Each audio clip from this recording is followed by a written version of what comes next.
Kamusta mga idol? Gpax TV nga pala. Ito muna tayo mga idol, hanap muna tayo matulugan. Kasi yung kasama ko wala pa eh. Siya may dala ng susi, di pa kami makatrabaho.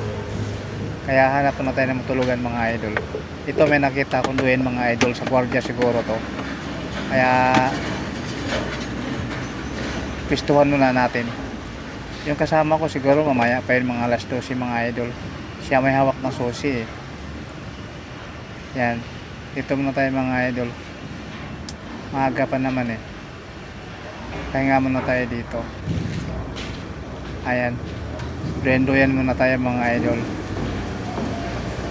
Pero yung gagawin namin dyan mga idol,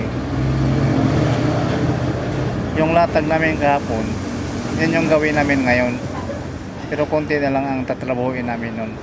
Siguro mga alas 2 siguro tapos na yan, tapos palatag kami ulit.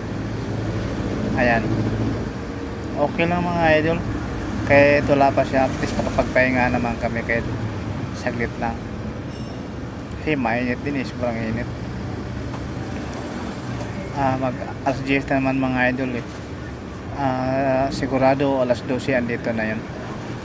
Yun kasi yung team leader namin mga idol.